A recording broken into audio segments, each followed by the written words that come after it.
Sir আমি কি ভিতরে আসতে পারি? এসো, চলো। Good afternoon sir. Good afternoon. কি চাইছো, বসতে চাইছো? আচ্ছা ঠিক আছে, বসো। কিন্তু তুমি এইভাবে পারমিশন না নিয়ে বসতে চাইছো ধন্যবাদ কিসের স্যার। জন্য? ওকে ওকে। কি নাম তোমার? মনীষা মল্লিক। এক্সাইটমেন্টটা কমাও মনীষা। হ্যাঁ, এত হাসছো কেন?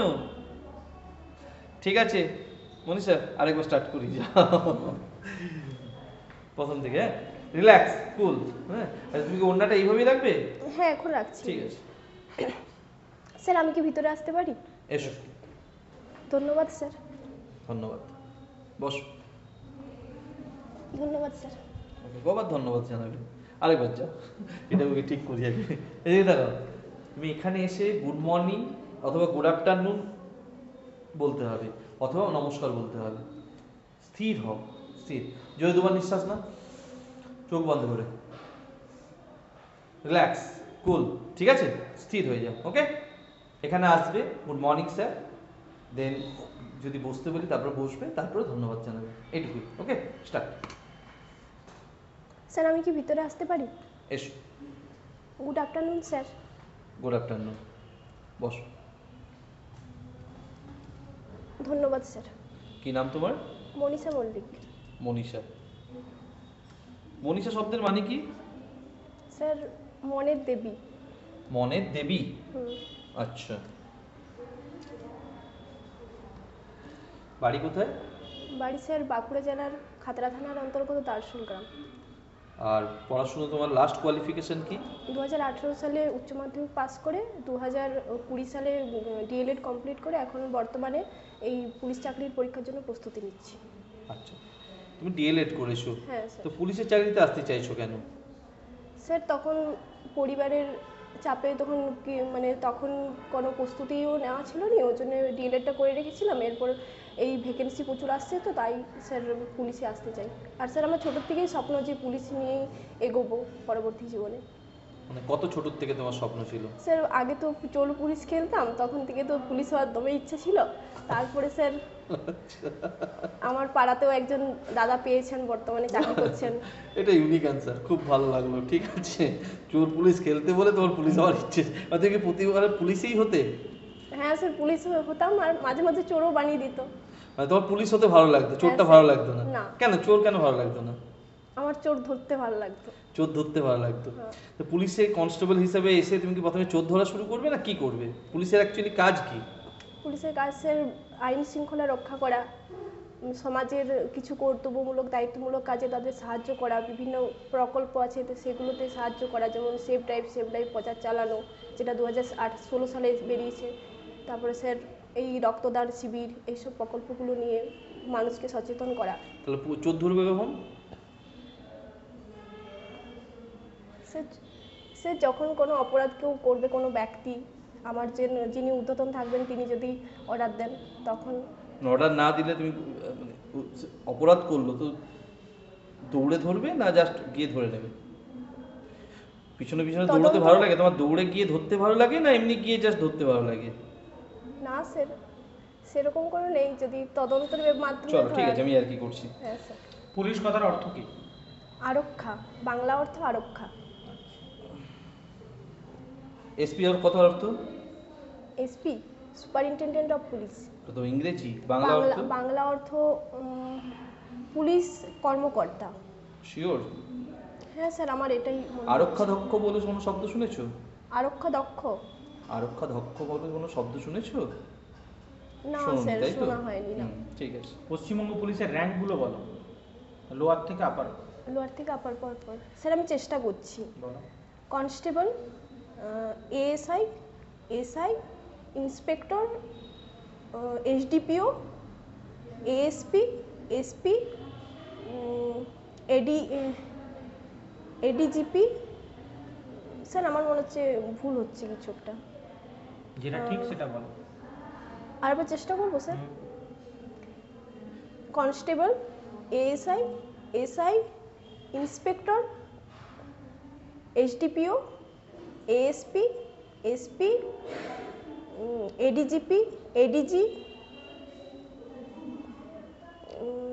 এডিজি পরে DG, director general of police. DGP না ডিজি? ডিজি, আর DGP sir deputy general of police, আর ডিজি হচ্ছে ডাইরেক্টর জেনারেল অফ পুলিশ। আচ্ছা, বুঝলাম। কিন্তু তুমি ডিএসপির কই উল্লেখ করলে না যে? ডিএসপি আর এসডিপিও স্যার মনে হচ্ছে মানে একই টাইপের, আমার যতটা জানা আছে। মানে ক্লিয়ার নাও, তোমার ক্ল্যারিটি না, নেই। এখানটা অতটা আমি জানা তোমার নেই। র্যাঙ্কগুলো সম্পর্কে ক্ল্যারিটি এখনো অতটা আসেনি, জানা নেই কনফিউজ স্যার, হয়ে জেনে আছো। নেব। চলো ঠিক আছে।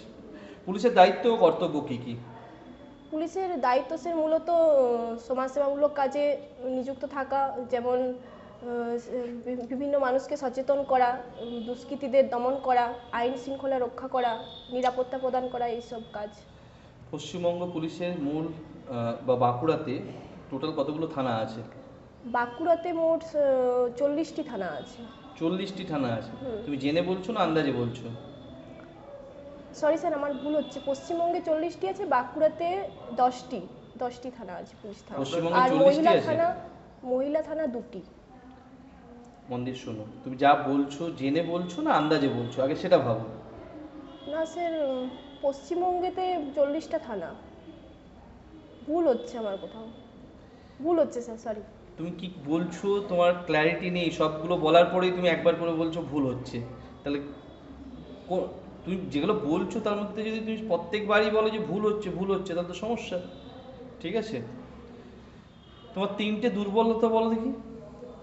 আমার স্যার যে কোনো কাজে নিজেকে অনেকক্ষণ নিযুক্ত রাখা, তারপর স্যার আমি বাইরে কি চলছে ওগুলো ঘটনা সম্পর্কে একটা কাজের মধ্যেই ডুবে থাকা, ওইটা আমার একটা খারাপ দিক। আর আমি অনেক রাত পর্যন্ত জেগে পড়াশোনার কারণে জাগা হয়, ওই জন্য সকালে উঠতে পারিনি, এটাও আমার একটা দুর্বলতা, এটা কাটিয়ে ওঠার চেষ্টা করব। তোমার স্ট্রং পয়েন্ট কিছু বলো, 3টে স্ট্রং পয়েন্ট বলো। স্ট্রং পয়েন্ট বলতে স্যার আমি যে কোনো পরিস্থিতিতে মানিয়ে নিতে পারি, আর আমি ধৈর্য আছে অনেক, আমার কঠোর পরিশ্রম করতে পারি। আচ্ছা আচ্ছা, ঘুষ নেওয়া বা দেওয়া এই ব্যাপারটাকে তুমি কিভাবে দেখো? না স্যার, এটা তো একটা অনৈতিক কাজ, আমি কোনোটাই পছন্দ করি না, অনৈতিক কাজের সাথে যুক্ত থাকা উচিত নয়। আচ্ছা, তোমার ঊর্ধ্বতন কর্তৃপক্ষ ঘুষ নিচ্ছেন এই ব্যাপারটা তুমি দেখতে পেলে, তাহলে তুমি কি করবে? স্যার, ঊর্ধ্বতন যিনি ঘুষ নিচ্ছেন যদি আমার সামনে সেটা হয়, সেটা আমি তার ঊর্ধ্বতন যিনি থাকবেন ব্যাপারটা আমি জানাবো এবং বলবো যে ঘুষ আগে নেওয়ার আগে ব্যাপারে। জানাবে? আগে আমি যদি নিজের চোখে দেখি যে ঘুষ হুম। নিচ্ছে, তাহলে আমি জানাবো ব্যাপারটা ঊর্ধ্বতন পুলিশকে, আচ্ছা। ওনার যিনি থাকবেন। আচ্ছা, আর যিনি ঘুষ নিচ্ছেন তাকে তুমি কিছু বলবে না? তিনি যেহেতু আমার থেকে ঊর্ধ্বতন ব্যক্তি, আমি বোঝানোর চেষ্টা করব, বলবো, এবারে যদি না শোনেন তাহলে আমি ঊর্ধ্বতন যিনি থাকবেন তার সে ব্যাপারটা জানাবো। আচ্ছা, চার্জশিট কি জানো? হালকা জানা আছে স্যার। আচ্ছা, হালকাটাই বলো, তারপরে ভারীটা জানবো। দেখি হালকাটা বলো। চার্জশিট বলতে স্যার এফআইআর যখন কোনো ব্যক্তির সম্পর্কে করেন, যে তারপর আদালতে যেটা তোলা হয়, সেটা যে ইয়েতে লিপিবদ্ধ করা হয় তাকেই চার্জশিট বলে। ইয়েতে? যেটা ফাইলে রেকর্ডে লিপিবদ্ধ করা হয় তাকেই চার্জশিট বলা হয়। আরেকবার বলো, বুঝতে পারলাম না। যখন স্যার কোনো ব্যক্তির সম্পর্ক কোনো ব্যক্তি অন্য কোনো ব্যক্তির নামে এফআইআর করেন অপরাধের কারণে, তখন আদালতে যেটা তোলা হয় সেটাকেই চার্জশিট বলা হয়। প্রমাণ সহ না উইদাউট প্রমাণ সহ। প্রমাণ না থাকলে চার্জশিটের ভ্যালু নেই। নেই। কি বললাম বুঝতে পেরেছো তো? চার্জশিট তৈরি করতে গেলে প্রমাণ আগে প্রথমে জোগাড় করতে হবে। কেউ না কেউ তো ধরো কারোর সম্পর্কে অপরাধমূলক কথা বললো, এফআইআর লেখা হলো, কিন্তু চার্জশিট তৈরি করতে গেলে পুলিশকে কি খুঁজতে হবে? প্রমাণ খুঁজতে হবে। তদন্তের মাধ্যমে প্রমাণ না পেলে ততক্ষণ চার্জশিট গঠন করা যায় যায় না। তুমি তো ওই মেন পয়েন্টটাই মিস করে গেছো। ঠিক আছে। মনীষার হবি কি? আমার হবিসের অবসর সময় আমি গাছ লাগাই আর সিনেমা দেখতে পছন্দ করি। সিনেমা দেখতে পছন্দ, কি ধরনের সিনেমা দেখতে পছন্দ করো? হিন্দি যে কোনো রিসেন্ট বেরিয়েছে ওই সিনেমাগুলোই আমি দেখি। হিন্দি রিসেন্ট 3টে সিনেমার এরকম নাম বলো যেটা তুমি দেখেছো। আমি স্যার এই রিসেন্ট যেটা বেরিয়েছে 12 ফেল, ওটা দেখেছি, আচ্ছা, বিধু বিনোদ চোপড়ার। আর স্যার আমি 2015 সালে একটা সিনেমা বেরিয়েছিল, ওটা আমার খুব নিজের না লাইফ। রিসেন্ট বলছি আমি, রিসেন্ট 3টে সিনেমার নাম বলো যেটা তুমি দেখেছো। আমি একটা তো বললে কাশ্মীর 12 ফাইলস দেখেছি, 12 আর ফেল বললে একটা, 12 একটা ফেল কাশ্মীর দেখেছি, ফাইলস, কাশ্মীর আর ফাইলস দেখেছি। আর কাশ্মীর ফাইলস রিসেন্ট না, অনেক দিন তো বেরিয়েছে। 19 বেরিয়েছিল। তাহলে 19 কোথায় রিসেন্ট হচ্ছে? 24 হলো। চলো 12 ফেল শুনলাম, আর বাকি? আর বাকি দুটো বলো। রিসেন্ট বেরিয়েছে সেরকম সিনেমা যেটা তুমি বলবে যে আমি সিনেমা দেখি রিসেন্ট? আর স্যার একটা বেরিয়েছে, আমার নামটা মনে পড়ছে না এই মুহূর্তে। সিনেমা দেখেছো, নাম মনে পড়ছে না? চলো 12 ফেল 12 সিনেমা ফেলটাই থেকে আমি আসছে। দেখলাম রিসেন্ট। রিসেন্ট 12 ফেলটা আচ্ছা, সিনেমা। ভিদু বিনোদ চোপড়ার কথা বললে, উনি কে? পরিচালক, পরিচালক? সিনেমার পরিচালক, ওই সিনেমার 12 ফেল পরিচালক। সিনেমার পরিচালক। আচ্ছা, কোন ব্যক্তির উপর নির্ভর করে এই সিনেমাটা তৈরি হয়েছে? সে শ্রী মনোজ কুমার শর্মা, আইপিএস। শুধু কি ওনার উপরই নির্ভর হয়েছে? ওনার জীবনের উপরেই নির্ভর করে মূলত। ওনার জীবনের উপরে। উনি কোথাকার ব্যক্তি ছিলেন? বিহারের বিহারের বিহারের কোথায়? চম্বল গ্রাম। চম্বল। চম্বল। হুম। আচ্ছা, ওনার স্কুলিং কোথার থেকে? স্যার আমার মনে পড়ছে না এই মুহূর্তে। কত সালে উনি আইপিএস অফিসার হয়েছেন? সম্ভবত 2005। শিওর না শিওর ন? 2005-ই। এই গল্পটির লেখক কে? ওনার বন্ধু অনুরাগ পাঠক। অনুরাগ পাঠক। হুম। আচ্ছা, ঠিক আছে। আর কোনো প্রশ্ন? আচ্ছা, গাছ লাগাতে বললে পছন্দ করো তাই তো? আচ্ছা, কি ধরনের গাছ লাগাতে পছন্দ করো? আমি স্যার কোভিডের সময় বড় গাছ লাগিয়েছিলাম, আকাশমণি, সেগুন, এই গাছগুলি লাগিয়েছিলাম। কোথায় লাগিয়েছিলে? আমার বাড়ির পাশে একটা জায়গা আছে, ওখানে লাগিয়েছিলাম আচ্ছা, গাছ। কেন, মানে কি পারপাস? এমনি লাগিয়েছিলে? এমনি লাগিয়েছিলাম, গাছ কিনে এনে লাগিয়েছিলাম তখন। আচ্ছা। কোভিডের সময় এমনি তো বাড়িতে ছিলাম, হুম। তখন লাগিয়েছিলাম। আচ্ছা, আর ওই গাছ বাদ দিয়ে আর অন্য কোনো গাছ? অন্য ফুল গাছও লাগি, মাঝে মাঝে ফুল গাছ লাগানো হয়। মাঝে মাঝে ফুল গাছ বাদ দিয়ে আর অন্য কোনো গাছ? আর সেরকম গাছ লাগানো হয়নি কিছু। আচ্ছা, ঠিক আছে, ঠিক আছে। কোন স্যার এসো। হুম, ধন্যবাদ স্যার। হ্যাঁ। ওকে।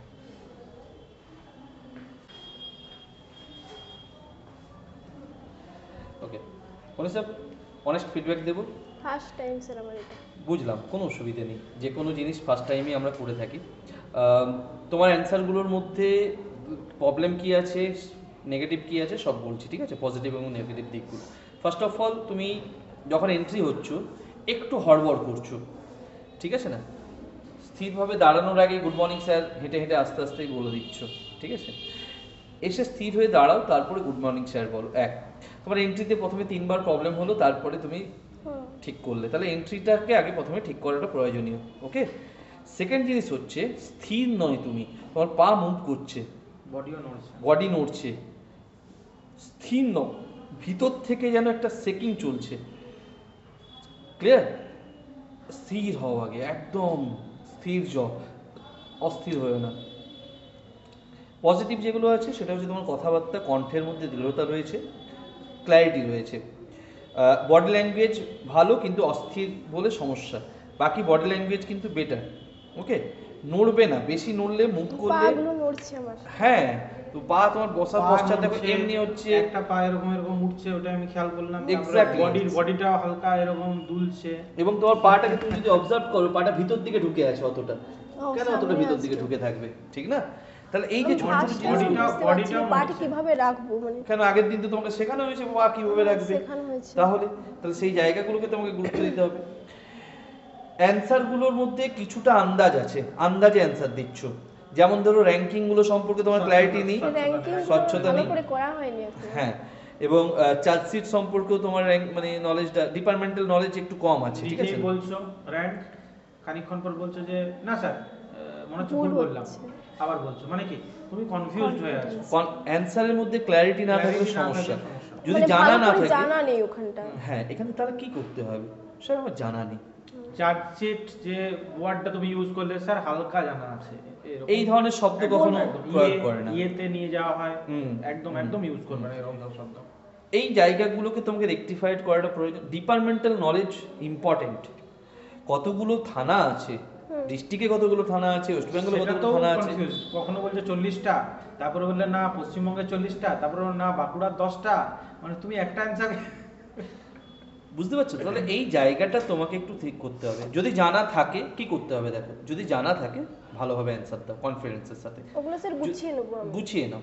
যদি জানা না থাকে তাহলে কি করবে, তা তুমি বলতে পারো যে স্যার এই মুহূর্তে আমার মনে পড়ছে না, তবে স্যার আপনি যদি অনুমতি দেন আমি একবার ট্রাই করতে পারি, দিয়ে তারপর তুমি অ্যান্সারটা বলো, যদি ক্লিয়ার না হও। এবার তুমি অ্যান্সার বলার পরেই তারপরে যদি তোমার মনে হয় যে মনে পড়ছে না, বা স্যার ভুল বললাম মনে হচ্ছে, ওটার কোনো ভ্যালু নেই, আচ্ছা। ঠিক আছে? বলারই দরকার নেই, তুমি তোমার যেটা মনে পড়েছে তুমি বলে বলে গেলে। হুম। আর ভুল ঠিক না ভুল হচ্ছে আর কিছু করার দরকার নেই। আউট অফ 15 তুমি আমার কাছ থেকে 8+ পাচ্ছ, বাকি স্যার। এমনি সব ঠিক আছে স্যার। বাকি তোমার মধ্যে পুলিশ ডিপার্টমেন্টের যে ধরনের মেয়ে আমাদের দরকার, মানে যে ল্যাঙ্গুয়েজ দরকার তোমার মধ্যে সেইগুলো আছে, ঠিক আছে না? তুমি সেইগুলোর দিক থেকে পারফেক্ট, কিন্তু ওই ওই অস্থির চিত্ত, অস্থির একটু।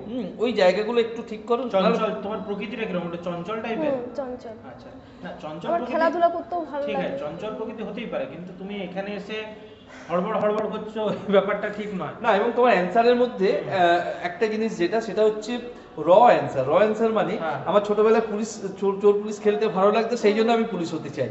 এগুলো ভালো জিনিস, এটা খারাপ ভালো বলবো না, জিনিস, এটা যারা ওখানে থাকবে তারা হাস্যকৌতুকভাবে নেবে। হুম। ঠিক আছে, তোমার সেন্স অফ হিউমারের মতো একটা জায়গা আছে, কিন্তু হ্যাঁ, এবং কি না তুমি স্যার আমি এটা বলার পরে তারপরে যদি আসি যে আমাদের পাড়াতেও মানে পেয়েছে, না, আর না, যদি ঠিক এটা বলেছো, এটা অবশ্যই, add করতে অবশ্যই। পারি যে কাউকে দেখে। মানে মহিলা এখনো পর্যন্ত কেউ পায়নি, আমাদের আশেপাশে গ্রামেও পায়নি। না না তার ওইসব মধ্যে কিছু বলতে যাও বলবো? না, মন দিয়ে শোনো। তিনটি জিনিস তোমার পুলিশের চাকরির জন্য করতে আসে মানুষ। এক হচ্ছে তোমার অর্থনৈতিক দিকটা কেমন সেটাকে দেখে নাও। তুমি পুলিশের কনস্টেবল পদে আসছো, নিশ্চয় অর্থনৈতিক দিক তোমার ভালো নয়, হুম। ঠিক না? নাহলে তুমি গ্র্যাজুয়েশন কমপ্লিট করো বা তোমার পড়াশোনা যেভাবে করেছো তারপরে হয়তো তুমি এই ডিপার্টমেন্টে আসতে না। তাহলে তুমি অর্থনৈতিক কারণে তুমি আসছো, পারিবারিক অর্থনৈতিক অবস্থা আমার ভালো নয়, আমার একটা চাকরির দরকার, সেই জন্য আমি এই পরীক্ষায় আসছি। সেকেন্ড হচ্ছে পুলিশ ডিপার্টমেন্টে চাকরি নিয়মিতভাবে পরীক্ষা নেওয়া হচ্ছে এবং নিয়মিতভাবে জয়েন করানো হচ্ছে, সেই জন্য এই চাকরিটার প্রতি তোমার একটা আকর্ষণ আছে। থার্ড ইম্পর্টেন্ট পার্ট যেগুলো বললে, যে ছোটবেলার থেকে আমার চোর পুলিশ খেলতাম, তখন আমার পুলিশ হওয়ার প্রচন্ড ইচ্ছে ছিল, এইটা ভালো পয়েন্ট, খারাপ নয়, দারুণ পয়েন্ট, ঠিক আছে না? হ্যাঁ, এগুলো ঠিক আছে। তোমার বডি ল্যাঙ্গুয়েজও পুলিশ হওয়ার যে ব্যক্তিত্বটা সেটাও আছে, শুধু ওই যে অ্যান্সারের যে প্রবলেমগুলো, হুম। ক্ল্যারিটি নাই, ওই জায়গাগুলো একটু ক্লিয়ার। ওগুলো স্যার আমার জানা নেই না, ওই জন্য ভালো করে। এন্ট্রিটাও ঠিক করতে হবে। এন্ট্রিটাও এন্ট্রি যখন হড়বড় হড়বড় করছো। করছো এবং স্যারকে গুড আফটারনুন বা গুড মর্নিং কিছু একটা বললে, তারপর স্যার লাস্টে কি আরেকবার হ্যাঁ। দেবো তাহলে? আমি রয়েছি, শেষে দেখবো। আমাকে গুড হ্যাঁ, মর্নিং কিছু বললে, মানে স্যারের দিকে তাকানোটা, তাকান, হ্যাঁ, সেটাও তাকানো মানে তুমি দরকার। যখন ওখানে গুড যতজন মর্নিং থাকবে, বলবে তখন কিভাবে বলতে হবে? হুম। গুড মর্নিং স্যার, মানে দুজনের দিকেই তাকিয়ে গুড মর্নিং দুজনের স্যার দিকে বলা। তাকিয়ে গুড মর্নিং। অথবা ওখানে যদি 5 জন বসে থাকে, তোমাকে 5 জনের দিকেই কিন্তু একবার তাকিয়ে পাশে যিনি থাকবেন তাদের দিকেও তাকাতে হবে।